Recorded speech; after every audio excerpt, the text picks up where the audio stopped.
일타 스님의 초발심 자경문 강의 3 자경문 자기를 돌아보는 마음 재물과 색과 정념 애욕과 애착이 삶을 망친다.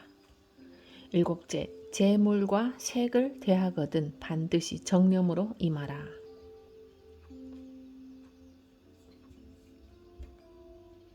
야온 스님께서는 재물과 색을 대하거든 정념으로 임하라는 것을 자경문의 7번째 관문으로 삼았습니다. 재물과 색, 이것은 인간의 오욕 중에서 대표격인 재욕과 색욕을 가리킵니다. 사람들은 흔히들 묻고 답합니다.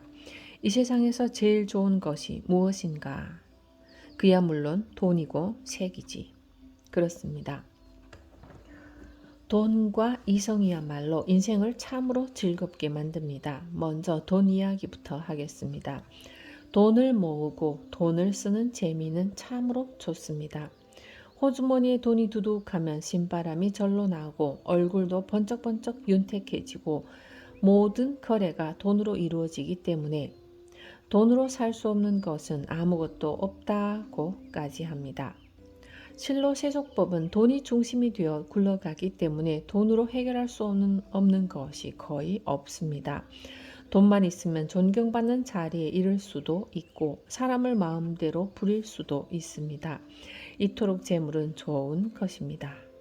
그러나 좋은 것이 크면 클수록 나쁜 것도 크게 다가오는 것이 세속법의 원리입니다. 돈이 많은 사람의 폐가 망신은 대부분 돈 때문에 발생합니다. 칼을 생명처럼 여기는 무사가 칼에 맞아 최후를 맞이하듯이 돈을 무기로 삼아 휘두르는 사람은 돈에 의해 비참한 꼴을 당하게 됩니다. 그래서 옛날의 부자들은 아침마다 돈금고를 향해 절을 하면서 기원했다고 합니다. 돈님, 돈님, 나갈 때는 사람 상하지 않게 하고 나가시오. 사람 상하지 않게 살며시 나가시오. 마땅히 도로서 해야 해결될 수 있는 것을 돈으로 해결하려 하거나 꼭 써야 할 것에 돈을 쓰지 않으면 오히려 돈이 사람을 상하게 만든 다음 떠나게 됩니다. 또 색인 이성은 돈 이상으로 사람을 즐겁고 흐뭇하게 만듭니다. 마음에 드는 이성과 교제하고 이성과 사랑을 나누는 일은 그렇게 즐거울 수가 없습니다. 원하던 이성을 얻으면 마치 천하를 모두 얻은 듯이 기뻐하고 진정 마음에 맞는 사람과 만나 따뜻한 정을 나누며 백년해로 하게 되면 그처럼 행복한 삶도 드물 것입니다. 그러나 시집 한번 잘못 가고 장가 한번 잘못 가면 그토록 힘든 삶도 찾아보기 어렵게 됩니다. 서로 의심하고 욕하고 미워하고 근심 걱정하다가 한평생을 허비하는 백년 원수가 되고 마는 겁니다. 재물과 색, 잘 쓰고 좋은 인연으로 만나면 다시 없이 좋은 것이 재색이지만 잘못 쓰고 마음대로 되지 않을 때에는 재색처럼 사람을 힘들게 만드는 것도 없습니다. 재색의 먹구름이 나를 감싸면 세상은 일순간에 암흑천지로 바뀌어버리고 이 몸은 그대로 근심걱정 보따리가 되어버립니다. 사람 아니면 물질 때문에 괴로워하는 인생, 만일 돈 걱정과 이성에 대한 고민이 없다면 이 세상을 살아가기가 훨씬 수월할 것입니다. 그럼 인생의 기쁨인 돈과 이성이 무엇 때문에 사람들의 근심걱정거리로 바뀌어버리는 것일까? 바로 내 것이라는 애착이 기쁨을 괴로움으로 탈바꿈시켜버립니다. 결혼을 한 분들은 지난 날을 한번 되돌아보십시오. 처음 교제를 시작할 때는 상대를 위해 존재하는 것처럼 온갖 정성을 다 쏟다가 막상 시집가고 장가를 가면 서로를 자기 소유물처럼 여깁니다. 내 아내는 나의 것이다. 내 남편은 나만의 것이다. 처음 교제를 시작할 때는 상대를 위해 존재하는 것처럼 온갖 정성을 다 쏟다가 막상 시집가고 장가를 가면 서로를 자기 소유물처럼 여깁니다. 내 아내는 나의 것이다. 내 남편은 나만의 것이다. 너는 나의 것, 이렇게 서로를 나의 것으로 고집하기 때문에 상대가 내 마음대로 움직여 주기를 바랍니다. 그리고 조금이라도 내 마음에 맞지 않게 말하거나 행동하면 화를 내면서 토라지고 신경질, 고함, 눈물, 심지어는 주먹 다짐까지 오고 가는 것입니다. 그러다가 정이 떨어지면 바람을 피우기도 하고 사랑 없는 결혼 생활 이대로는 못하겠다고 하면서 이혼 서류에 도장을 찍고 갈라서기까지 합니다. 하지만 어찌 아내가 나의 것이며 남편이 나의 것입니까? 원래 내 것이 아닌데 내 것으로 삼아 내 마음대로 하고자 하기 때문에 비극으로 끝맺음을 하게 되는 것입니다. 재물 또한 마찬가지입니다. 재물을 내 것이라 생각하고 제대로 쓸 줄 모르기 때문에 불행이 다가오는 것입니다. 부처님은 법구경에서 이렇게 말씀하셨습니다. 애욕과 애착 때문에 근심이 생기고 애욕과 애착 때문에 두려움이 생긴다. 애욕과 애착을 모두 다 떠나거라. 근심과 두려움도 모두 다 없어진다. 애욕과 애착이 무엇입니까? 나의 것이라는 뜻입니다. 만일 지금의 내가 재물과 이성 때문에 근심을 하고 있다면 자기를 다시금 돌아보십시오. 그것이 지나친 애착과 애욕에서 비롯된 것은 아닌지. 사랑은 인연의 모임이요 재물은 필요로 하는 주인을 찾아서 흘러갑니다. 인연이 다하면 사랑은 흩어지고 재물도 다른 주인을 찾아 떠납니다. 영원한 나의 것은 없습니다. 인연 따라 왔다가 인연이 다하면 떠나가는 것에 지나친 애착을 가지면 괴로움만 커질 뿐입니다. 오히려 돈이 나에게 찾아왔을 때 더 좋은 일을 많이 하고 사랑이 인연이 맺어졌을 때 너의 것이 되어 서로를 살리고 더 좋은 인연을 맺어야 합니다. 이렇게 바른 생각을 가져 애착의 굴레를 벗어던지고 나의 것으로 삼고자 하는 생각을 놓아버리면 근심과 두려움은 저절로 사라집니다. 근심과 걱정이 없으면 편안해지고 마음이 편안해지면 재물과 이성과 내가 모두 온전하게 살아날 수 있는 것입니다. 이제 출가수행승을 위해 말씀하신 본문을 살펴봅시다. 취할 것은 오직 공부뿐. 몸을 해치는 것으로는 여색보다 더한 것이 없고 돌을 그르치는 것으로는 재물이 으뜸이 된다. 그러므로 부처님께서는 계율로 재물과 색을 엄히 금하시면서 이르셨다. 여자를 보거든 호랑이나 뱀을 보는 것과 같이 하고 이 몸에 금과 옥이 따르거든 나무나 돌을 보듯이 하라. 비록 깜깜한 방에 혼자 있을지라도 큰 손님을 맞이한 것처럼 하고 남이 볼 때나 보지 않을 때나 한결같이 하여 안과 밖을 구별하지 말라.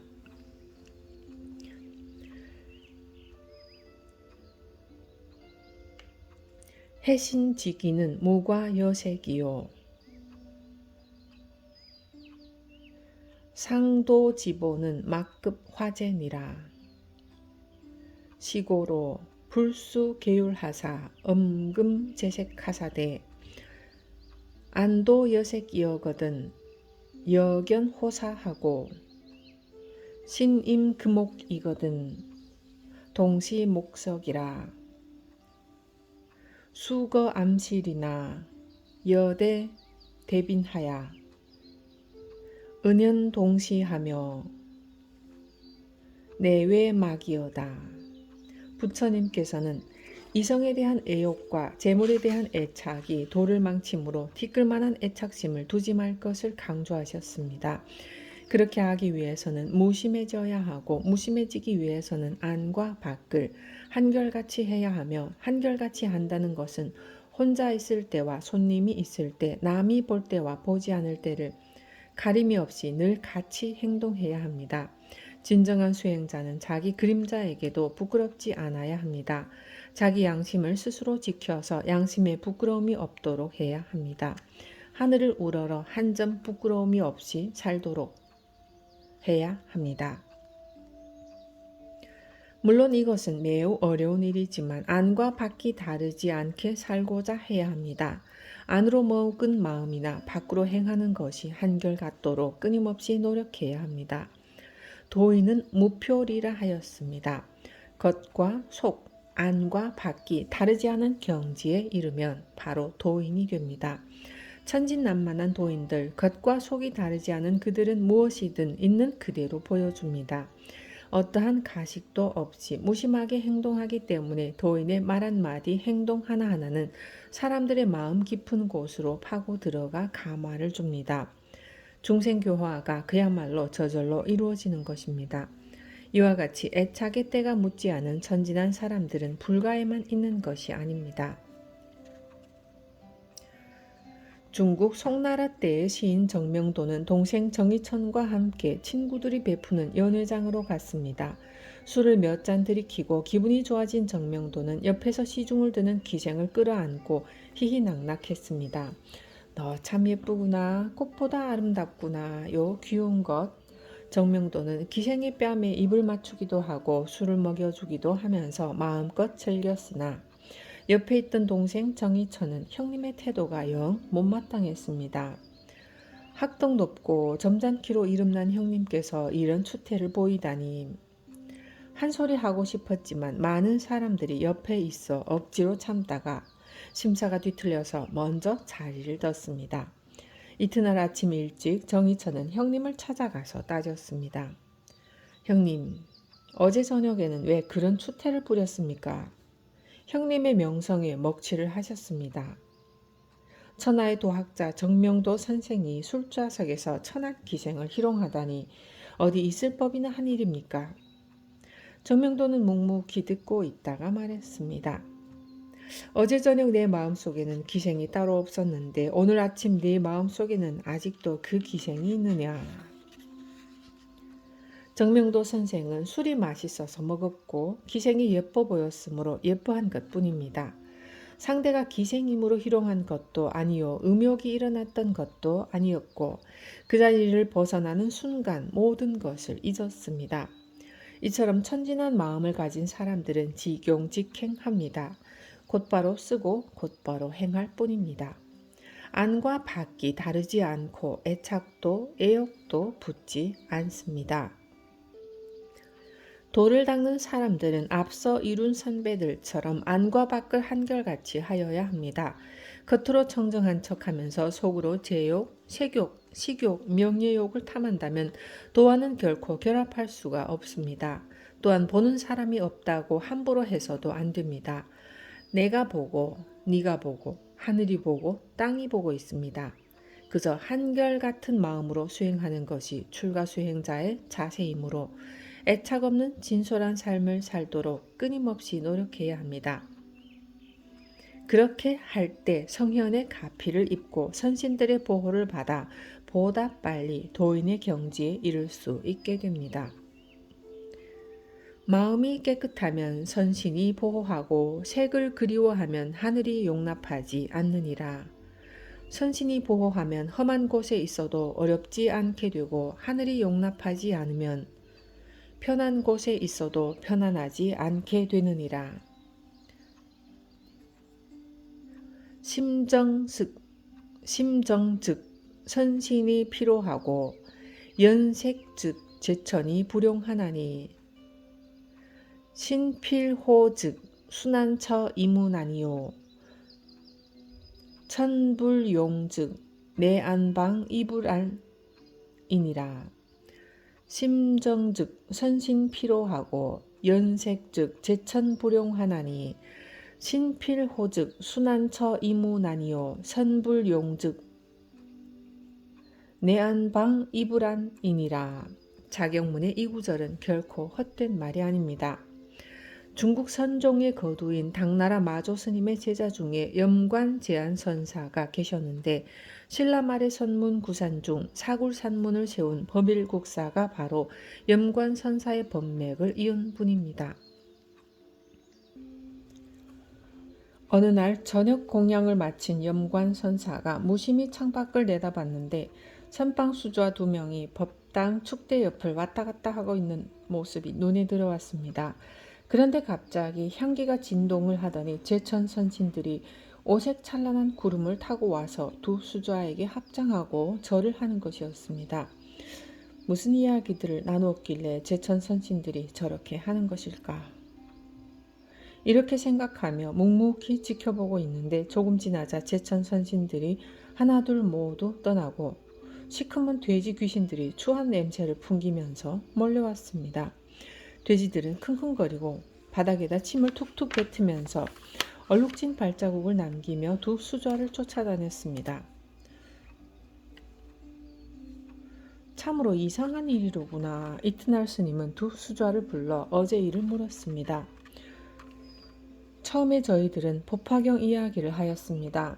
우리가 진흙 속에서 항상 깨끗한 연꽃과 같이 청정수행을 하게 되었으니 얼마나 다행한 일인가를 말하고 불법의 환희심에 대해서도 이야기를 나누었습니다. 그럼 나중에는 그러다가 참선 공부가 밑도 끝도 없는지 아무리 해봐도 별다른 진전이 없다고 하면서 이런저런 푸념들을 늘어놓았습니다. 마을의 한 아가씨가 나를 좋아하는데 장가가서 알콩달콩 살면 좋지 않을까 등의 이야기들을 하였습니다. 염관선사는 대중들을 모은 다음 그 이야기를 들려주고 한편의 개송을 읊었습니다. 어두운 방에 보는 사람 없다고 말하지 마라. 신의 눈은 번갯불 같아 털끝도 놓치지 않노라.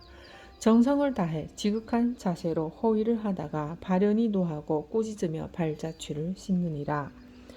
이 이야기는 수행자가 마음이 깨끗하면 선신들이 찬양하고 돛 닦는 이의 마음이 흐트러지면 선신이 떠나버린다는 것을 그대로 나타내 보인 것입니다.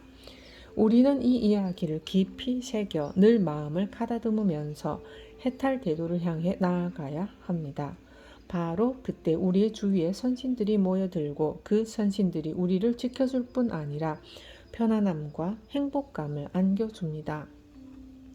이제 작용신문의 7번째 문을 마무리하는 노래를 함께 음미해 봅시다. 재물 쌓고 색 밝히면 염라대왕 감옥 열고 청정행자 아미탑을 연화대로 모셔가네. 족쇄 차고 들어가면 지옥 고통 끝없지만 용선 위에 연화대엔 즐거움만 가득하네. 이옥 염왕 인옥쇠 정행탑을 저변대 쇠구 이복 고천종이요 선상생면 랑만 반이니라. 내 나이 18살인 1946년 정월 27일에 은사이신 윤고경 스님께서 입적하자 절살림을 큰 사형인 동화 스님이 맡아서 살았습니다. 그때 외삼촌인 영천 스님이 오셔서 선수행에 관한 이야기를 들려주셨는데 마침 동화 스님이 10개도 더 되는 열쇠 꾸러미를 허리춤에 차고 철거덕거리며 지나갔습니다. 그러자 영천 스님이 물었습니다. 일타야, 저 쇠떼꾸러미를 보고 뭘 생각했노? 순간 재물 쌓고 색 밝히면 염라대왕이 감옥을 열고 청정행자는 아미타불께서 연화대로 모셔간다는 구절이 떠올랐습니다. 아, 저것이 지옥문을 여는 열쇠이구나. 저 열쇠가 염라대왕의 감옥문을 여는 것이다. 나는 결코 살림살이하는 중이 되지는 않으리라. 그때 살림살이를 하지 않기로 결심한 이래 나는 절살림을 사는 직책에 전혀 관심을 갖지 않았습니다. 실로 출가 수행자의 할 일이 무엇입니까? 공부밖에 없습니다. 취할 것은 오직 공부뿐입니다. 승려가 재물을 모으고 관리하는 것은 염라대왕의 감옥과 인연을 맺는 것 이상의 성과는 기대하기 어렵습니다. 승려는 본분대로 수행하면 그뿐이요. 세속인도 이기적인 욕망을 조금씩 줄이면서 살면 극락의 문이 활짝 열립니다. 청정하게 수행하고 떳떳하게 살아가면 아미타불께서 친히 영접하여 극락의 연화대로 인도합니다. 아미타불과 함께 반야용선을 타고 너무나 편안하게 극락으로 나아갈 수 있습니다. 우리 모두 헛된 욕심을 내려놓고 본분에 맞게 바른 도를 닦고 또 닦으며 살아갑시다. 본분을 다하면서 부지런히 정진하면 우리도 해탈의 극락세계로 나아가는 반야용선을 능히 탈 수 있습니다. 부디 반야용선을 탈 그날까지 정진의 고삐를 늦추지 맙시다. 마하반야 바라미.